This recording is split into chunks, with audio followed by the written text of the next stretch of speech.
Hey everyone, in today's video I'm going to be doing a quick tutorial on how to clean the mass airflow sensor on a 2004 to 2008 F-150. Let's get started. Alright, so we've got the hood of the truck open. This is the 5.4 liter V8 engine that I have in here, and I'm just going to zoom in here and show you.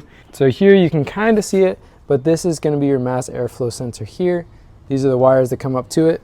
So I'm going to reorient my camera just a bit, and I'll show you how to get it pulled out. So here's our mass airflow sensor. We basically just have to unplug this, and then we're going to be able to pull it out and clean it.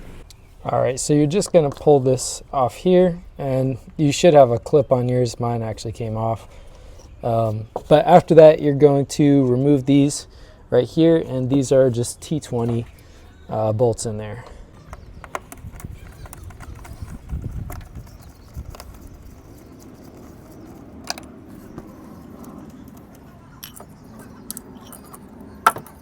So there's going to be two of those, one here and then one down here.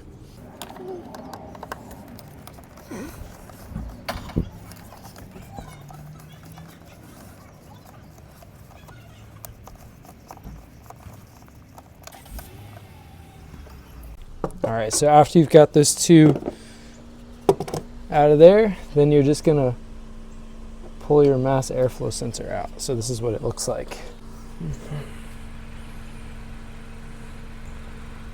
So this is the direction the air actually flows through the sensor, just like this. So that's the part we're going to be cleaning off today, right inside there. So when cleaning this, you don't want to get anything on these sensitive electronics in here, so I'm just going to grab a little piece of painter's tape, just tape that off just to be extra safe.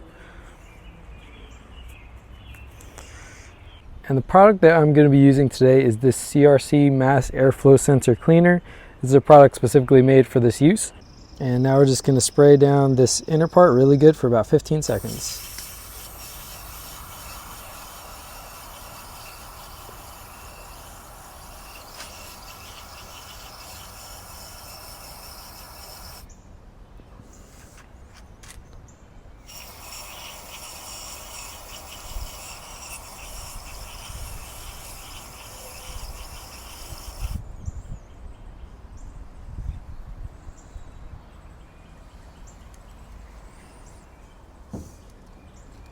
Alright, so we've got that cleaned out now, and we're just going to wait for it to dry off, and then we're going to put it back in. And this product does evaporate pretty quickly, so I think we're ready to go. So I'm just going to take the tape off the connector, and then we're going to put the sensor back in.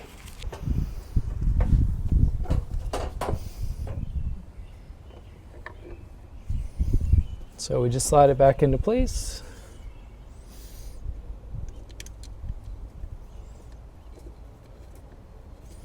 Tighten these two screws, and we'll be all set.